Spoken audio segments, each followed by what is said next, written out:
မင်္ဂလာပါစမားတို့ဒီနေ့လေ့လာနေတာက fertilization ရဲ့တတိယအပိုင်းအဲ့တော့ fertilization ရဲ့တတိယအပိုင်းကိုအရင်ဆုံးမသွားခင်ပထမအပိုင်းကိုအရင်ဆုံးသွားရအောင်ပထမအပိုင်းမှာဘာနဲ့ပေါင်းထားတော့အဖိုဂမိကဘယ်နှလုံးရှိတော့2လုံးရှိတယ်เนาะဒီလိုမျိုးသွားလိုက်မယ်เนาะအဖိုဂမိက2လုံးရှိတယ်အမဂမိရှိတယ်เนาะအဲ့တော့ဒီမှာရှိနေတဲ့ရဲ့အဖိုဂမိနဲ့အမဂမိနဲ့ပေါင်းတဲ့ဖြစ်စဉ်ကို fertilize act fertilized fertilize act or USPO လို့ခေါ်တယ် OOSPORE USPO လို့ခေါ်တယ်သူ့ကိုဘာလို့ခေါ်လိုက်တာတော့ fertilization ဒီလိုမျိုးပေါင်းတဲ့ဖြစ်စဉ်ကို fertilization လို့ခေါ်တယ်ဒါကစမတို့အရှိဖက်မှာသင်ခဲ့တယ်အဲ့တော့အဖိုဂမိထဲမှာဘာဖြစ်နေတော့တစ်လုံးကျန်သေးတယ်အဲ့ဒီတစ်လုံးနဲ့ဟာနဲ့အခုဒီဘက်မှာပိုလာဘယ်နှလုံးတော့2လုံးရှိတာဒီပိုလာ2လုံးပေါင်းတဲ့ဖြစ်စဉ်ကို definitive definitive of secondary လို့ခေါ်တယ်အဲ့ဒါနော်ဒါက2ပိုလာ2လုံးပေါင်းလိုက်တာ2ပိုလာ2လုံးပေါင်းလိုက်တာကို definitive of secondary nuclear လို့ခေါ်တယ်အဲ့တော့အခုဒီမှာဘာတူရှိတာဒါကမေးကဘယ်နှလုံးတော့2လုံးဒါက female ရဲ့ဘာတူနဲ့ပေါင်းတာတော့အဆဲနဲ့ပေါင်းနေတာအဲ့တော့အခုဒီမှာကြံခဲ့တဲ့မေးတစ်လုံးနဲ့ဘာတူနဲ့သွားပြန်ပေါင်းပါဒီဘက်မှာအခုဖြစ်လာတဲ့ definitive နဲ့လာပေါင်းပါ definitive နဲ့လာပေါင်းပါအခုဒီမှာရှိနေတဲ့2 polar nuclei နှလုံးပေါင်းတဲ့ definitive နဲ့မေးနဲ့ပေါင်းလိုက်ဒီနှစ်ခုအဲ့တော့ဒီနှစ်ခုပေါင်းလိုက်တဲ့ဖြစ်စဉ်ကို तू ကဘာလို့ခေါ်လိုက်တာတော့ primary primary endosperm endosperm endosperm ဘယ်လိုခေါ်သေးတုံးဆိုတော့ nucleus nuclear လို့ခေါ်တယ်ရမယ်နော်အဖိုတစ်လုံးနဲ့အမတစ်လုံးနဲ့ပေါင်းတဲ့ဖြစ်စဉ်ကို fertilize act or USPO ဒီလိုပေါင်းတဲ့ဖြစ်စဉ်ကို fertilization အခုဒီမှာကဘာတူကြံနေတော့အဖိုတစ်လုံးနဲ့ကြံတဲ့2ပိုလာနှလုံးပေါင်းတဲ့ definitive နဲ့ထပ်ပေါင်းမယ်ဒီပေါင်းတဲ့ဖြစ်စဉ်ကို primary endosperm nuclear လို့ခေါ်တယ်ဒါကစမတို့အရှိဖက်မှာသင်ခဲ့တယ်အဆိုရင်ဆက်ရအောင် the fusion of 3 nuclei 3လုံးပေါင်းခြင်းအဲ့တော့3 nuclei 3လုံးပေါ့3လုံးဆိုတာကဘာလို့သွားပြီးတော့ညွှန်းတာတော့ဆိုတော့တဲ့ the 2 polar nuclei 2 polar nuclei ပေါင်းတဲ့ဟာကိုဘာလို့ခေါ်လိုက်တာတော့ definitive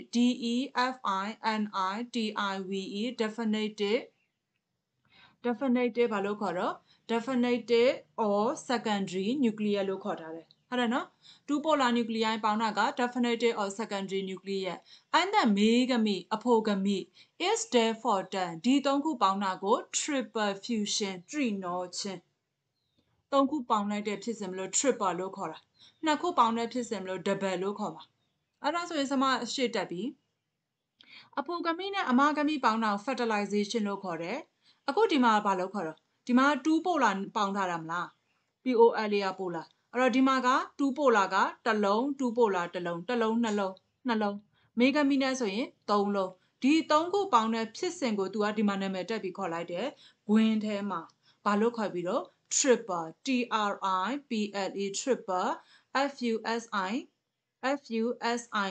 fusion triple fusion လို့ခေါ်တယ်အဆိုပြန်ပြောမယ်အဖိုဂမိတစ်လုံးနဲ့အမဂမိပေါင်းတဲ့ဖြစ်စဉ်ကို fertilization ဒီနာမည်တွေမပြောတော့ဘူးနော်2 polar နဲ့အဖိုဂမိနဲ့ပေါင်းတဲ့ဖြစ်စဉ်ကို triple fusion ဘာဖြစ်လို့တော့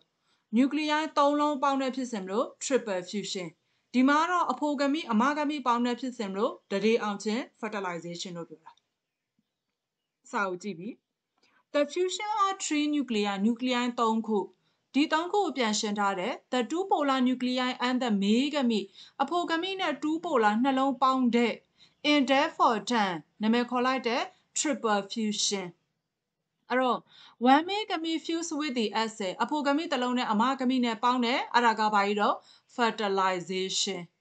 and other with the 3 polar nuclei ကျန်တဲ့2 polar nuclei နဲ့ပေါင်းတဲ့ဖြစ်စဉ်ကိုတော့ဘာလို့ခေါ်လိုက်တာတော့ triple fusion လို့ခေါ်တယ်are together အတူတကွ known as ခေါ်ဆိုလိုက်တဲ့ double fertilization နှစ်ထပ်တရေအောင်ခြင်းလို့ခေါ်တယ်အဆိုစမတာကိုအပေါ်တက်လိုက်တယ်အခု तू ကဘာပြောထား ဒီမှာရှိနေတဲ့ fertilization အခုဒီမှာရှိနေတဲ့ရဲ့ triple fusion ဒီနှစ်ခုပေါင်းလိုက်တဲ့ဖြစ်စဉ်ကိုဘာလို့ခေါ်တာ DOUBLE double FERTILIZATION double fertilization နှစ်ထပ်တတိအောင်ခြင်းလို့ခေါ်တယ်ရမလားအဲ့တော့ဒါလေးကိုရှင်းအောင်ပြန်ရေးပေးမယ်ပြန်ရေးပြီးပြီဒီမှာက1 megami အဖိုဂမိတစ်လုံးနဲ့ female ဂမိအမဂမိပေါင်းတဲ့ဖြစ်စဉ်ကိုဘာလို့ခေါ်တော့ fertilization FERTILIZATION fertilization အဖိုဂမိဘယ်နှလုံးကျန်သေးတော့တစ်လုံးကျန်တယ်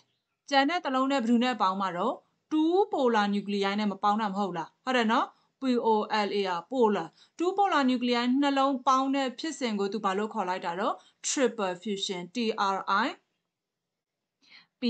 triple FUSION fusion triple fusion အဲ့တော့အဖိုဂမိနဲ့အမဂမိပေါင်းတဲ့ fertilization အဖိုဂမိနဲ့2 polar ပေါင်းတဲ့ဖြစ်စဉ် triple fusion ဒီနှစ်ခုကိုနာမည်တက်ပြီးခေါ်လိုက်ရင်ဘာလို့ခေါ်ပြီးတော့ double DOUBLE double fertilization FERTILIZATION fertilization double fertilization ရမှာအဲ့တော့ तू ကဘာမှမဟုတ်နည်းနည်းလေးပဲရှုပ်နေနော်စကလုံးနဲ့ပဲများနေတာပေါင်းတဲ့ဖြစ်စဉ်ကတော့ဘာပဲတော့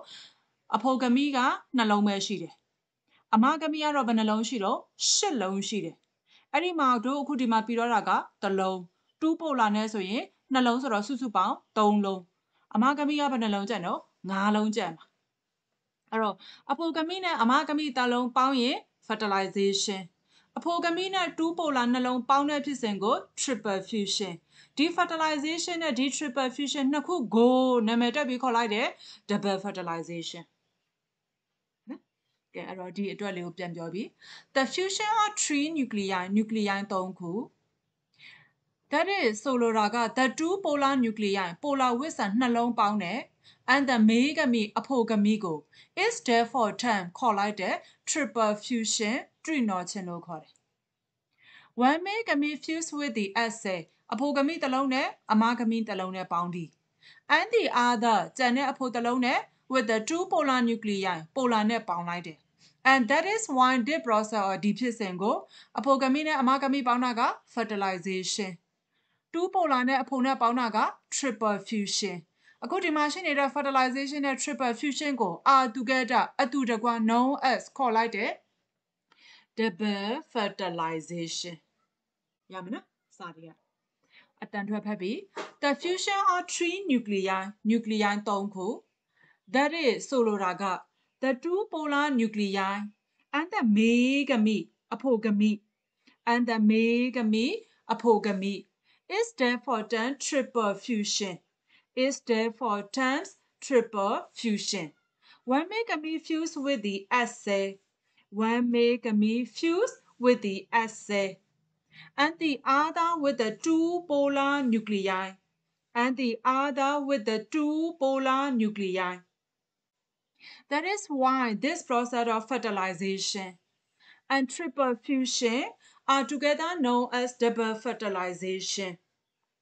ရမလားအဲ့တော့အတန်ထွက်နေသွားပြီ the fusion of 3 nuclei 3ခုပေါင်းလိုက်တယ်အဲ့ဒီ3ခုသူပြန်ရှင်းပြီး the 2 polar nuclei and the megami polar နှလုံးအဖိုတစ်လုံး is therefore 10နာမည်တက်ပြီးခေါ်လိုက်တဲ့ triple fusion တွေ့နော်ခြင်း3ခုပေါင်းခြင်း one megami fused with the acid အဖိုတစ်လုံးနဲ့အမတစ်လုံး and the other with the 2 polar nuclei ကျန်တဲ့အဖိုတစ်လုံးနဲ့2 polar နှလုံး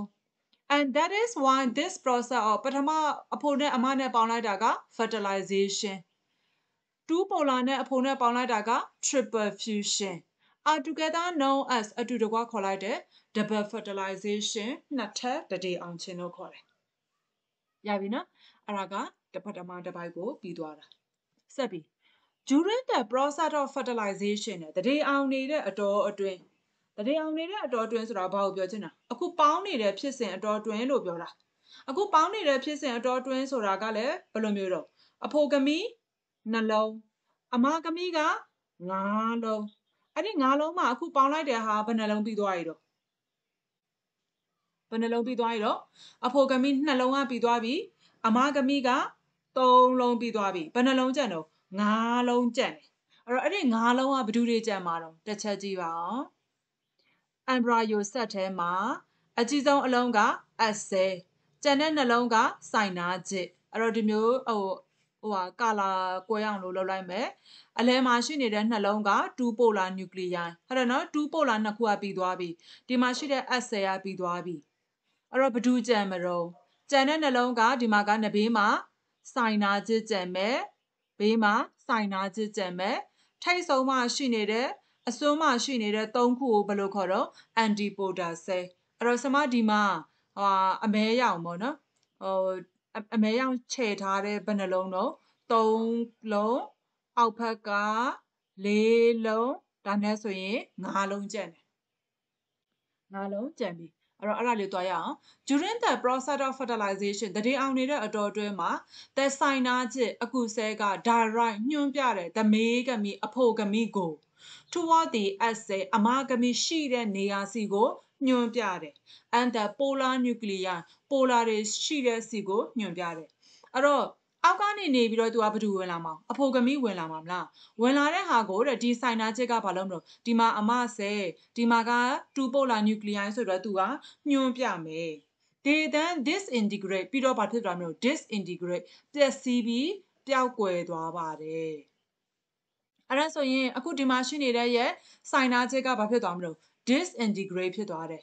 integrate ပြတ်သွားပြီပေါ့အဲ့တော့ disintegrate ဖြစ်သွားတာဖြစ်တဲ့အတွက်အခုဒီမှာရှိနေတဲ့ synagid ကမရှိတော့ဘူးဟုတ်တယ်နော်ဟုတ်တယ်နော်ဒီမှာရှိနေတဲ့ဟာကမရှိတော့ဘူး okay လားအဲ့တော့ဒီမှာဘာပဲကြံမလို့ S ပဲကြံမယ်ကြံပြီ the antipodal cell အစွန်းဆဲတွေက disappear ပျောက်ကွယ်သွားတယ် before fertilization တတိမအောင်ခင်မှာကလေးက antipodal cell ကပျောက်ကွယ်သွားပါတယ်အဲ့တော့ဒီဘာကြီးတော့ဒီမှာရှိနေတဲ့ antipodal cell တွေကမရှိတော့ဘူးရမယ်နော်အဲ့ဒါဆိုရင်တို့ဒီကိုကြည့်ကြည့်ရအောင်အခုဒီမှာရှိနေတာကဘာလို့ရှိမလို့ S ရှိမယ်ဟုတ်တယ်နော်ဒီမှာနှလဲမှာရှိနေတာက2 polar နှလုံးရှိမယ်ဝင်လာတာကဘာလို့ရှိမလို့အဖိုးကနှလုံးအဲ့တော့ဒီမှာကအဖိုးတစ်လုံးနဲ့2 polar နဲ့ပေါင်း triple fusion triple triple fusion fusion ဒီမှာရှိနေတဲ့ S နဲ့အဖိုးတစ်လုံးနဲ့ပေါင်း fertilization fertilization fertilization ဒီနှစ်ခုပေါင်းလိုက်တာကိုဘယ်လိုခေါ်လဲ double fertilization အဲ့တော့ဘာလို့ရှိမလို့ S နဲ့2 polar နဲ့ဆိုတော့ဘယ်နှလုံးတော့3လုံးကျန်တဲ့5လုံးကဘာလို့ရှိမလို့ synagid ကအမတွေကိုညွှန်ပြပြီးတဲ့နောက်မှာသူပျောက်ကွယ်သွားတာဖြစ်တဲ့အတွက် synagid ကဘယ်နှလုံးရှိတော့2လုံးအစွန်းမှာရှိနေတဲ့ antipodal cell ကတည်မအောင်ခင်ကလေးကပျောက်ကွယ်သွားတာဖြစ်တဲ့အတွက် antipodal cell ဘယ်နှလုံးရှိတော့3လုံးရှိတယ်ဟုတ်တယ်နော် antipodal cell 3လုံးရှိတယ်အဲ့တော့ဒီဟာတွေပေါင်းလိုက်လို့ရှိရင်ဘယ်နှလုံးတော့5လုံးဒီမှာရှိနေတဲ့5လုံးနဲ့ပေါင်းလိုက်တဲ့3လုံးနဲ့ပေါင်းရင်8လုံး embryo ဆက်ထားမှာ nucleus ဘယ်နှလုံးတော့8လုံးကွက်တီပဲမဟုတ်လားနော်ကွက်တီပဲကဲအဲ့ဒါဆိုရင်တို့တစ်ချက်ပြန်ကြည့်ကြည့်ရအောင် during the process of fertilization တတိအောင်ခြင်းအတော်တွင် the synagid direct the male gamete synagid ကတဲ့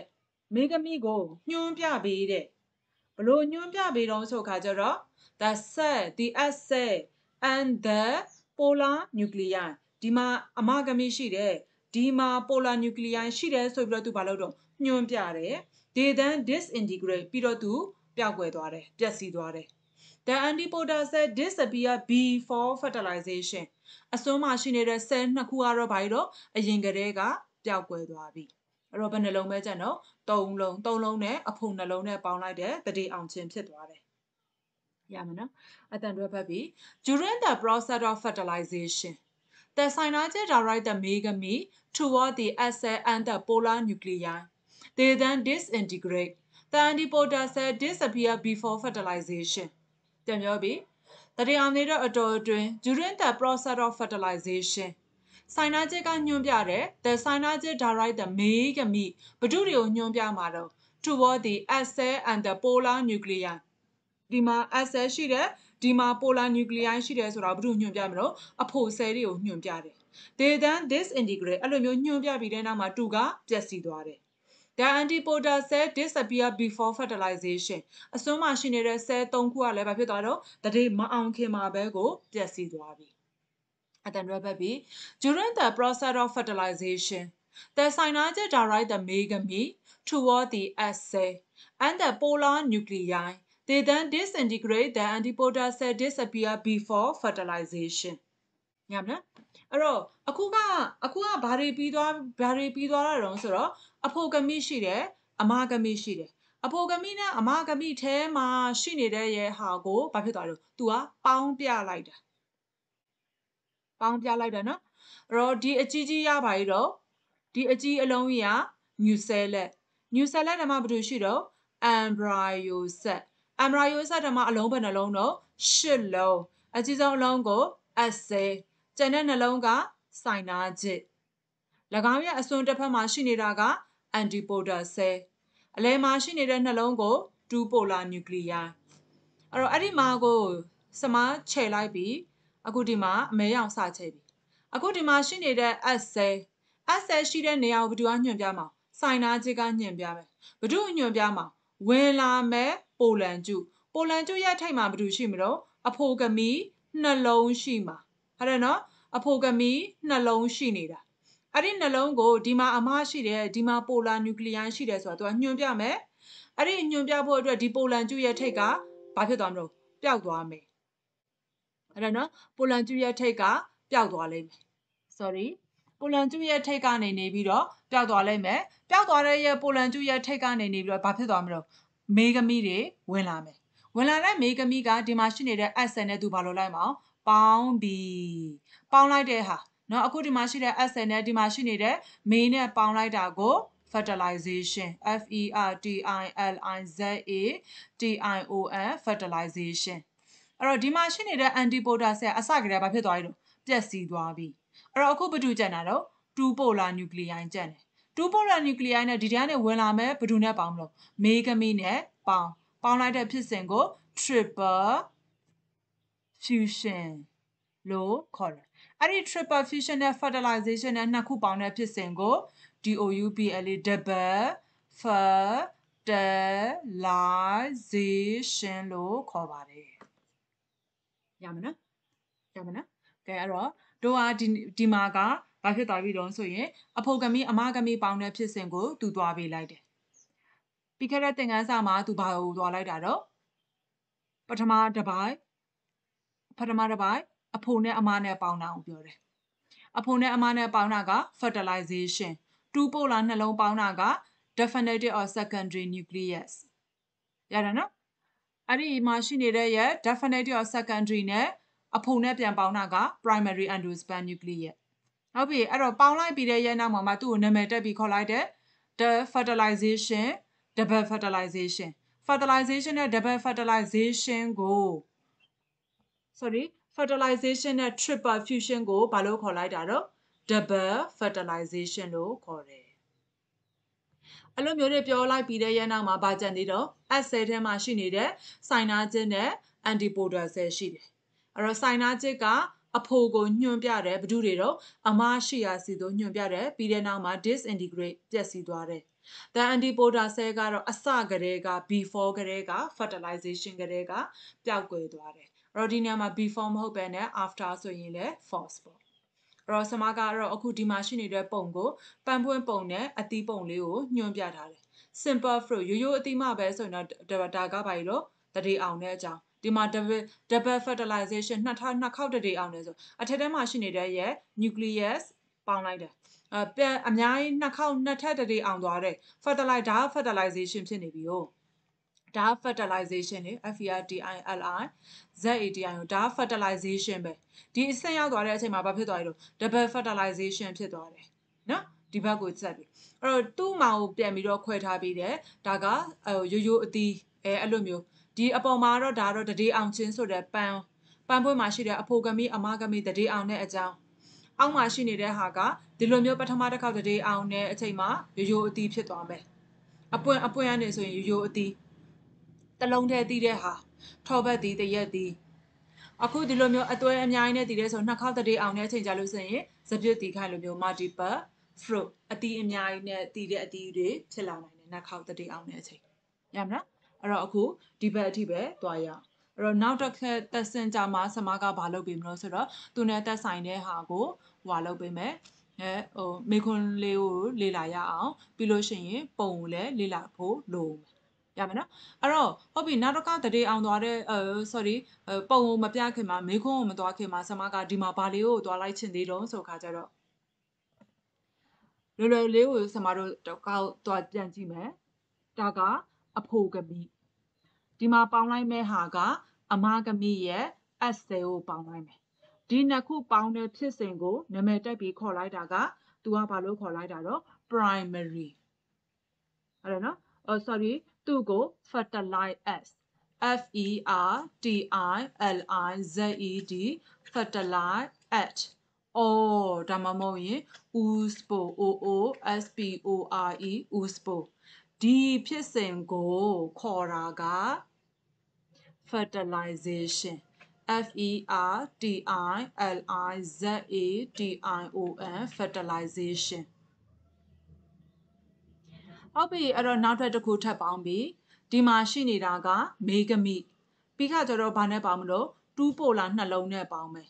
2ပိုလာเนาะဒီမှာက2ပိုလာ2ပိုလာကိုနာမည်တက်ပြီးခေါ်လိုက်တာကဘာလို့ခေါ်လိုက်တာတော့ definitive or secondary nuclear เนาะဒါကိုမရေးပေးတော့ဘူးအဲ့တော့ဒီပေါင်းတဲ့ဖြစ်စဉ်ကိုတော့ဘာလို့ခေါ်လိုက်တာတော့ primary endosperm e n d o s p e r m endosperm nuclear n u c l e u s nuclear လို့ခေါ်တယ်ဟုတ်ပြီဒီလိုမျိုးပေါင်းလိုက်တာအဖိုကမိအမကမိပေါင်းတဲ့ဒီဖြစ်စဉ်ကို3ခုနဲ့ပေါင်းတာဖြစ်တဲ့အတွက် triple fusion fusion triple fusion လို့ခေါ်ပြီအဲ့တော့ तू ကဘာပြောတော့ fertilization နဲ့ triple fusion 3ခုတွဲလိုက်တာဒီ3ခုတွဲလိုက်ပြီးတော့နာမည်တက်ပြီးခေါ်လိုက်တာက double double fertilizion double fertilization လို့ခေါ်တာရတော့နော်အဲ့တော့ဒီနေရာမှာကြံတဲ့ဟာကစိုင်နာကျစ် synergis စိုင်နာကျစ်ကြံမယ်ပြီးလို့ရှိရင် antipodal cell antipodal antipodal cell ကြံတယ်ရပြီနော် antipodal cell ကြံတယ်โอเคဒီတခုစိုင်နာကျစ်ကခါကြတော့ဘာလို့အောင်မှာတော့အဖိုကမိကို DIR direct ညွှန်ပြတယ်ညွှန်ပြပြီးတဲ့နောက်မှာသူဘာဖြစ်သွားမလို့ disintegrate DIS TIN GE DIS disintegrate DISIN TE GRADE integrate disintegrate antipodal cell ခါကြတော့ဘယ်မှာကြရတော့ before ကြတဲ့ကဘာဖြစ်သွားမလို့ disappear disappear disappear disappear ကပျောက်ကွယ်သွားတယ်ရမလားအဲ့တော့ဒီမှာကအဖိုကမီကတော့နှလုံး S ကတစ်လုံး2ပိုလာကနှလုံး3လုံးစိုင်နာချစ်ကနှလုံးရှိတာဖြစ်တဲ့အတွက်နှလုံး antipodal cell က3လုံး3လုံးရဲ့နှလုံးရဲ့5လုံး2ပိုလာနဲ့ဆိုရင်9လုံး S နဲ့ဆိုရင်10လုံးရမလားရမယ်နော်အဲ့တော့ဒါကစမတွားလိုက်တဲ့ရဲ့စာကိုအကျဉ်းချုပ်ပြီးတော့ရေးပေးလိုက်တာအဲ့တော့နောက်တစ်ပတ်နောက်သင်ခန်းစာအချိန်ကြာမှာပုံလေးကိုစမတို့ကြည့်ရအောင်ပြီးရင်မေခွန်းလေးတွေလေ့လာရအောင် Goodbye class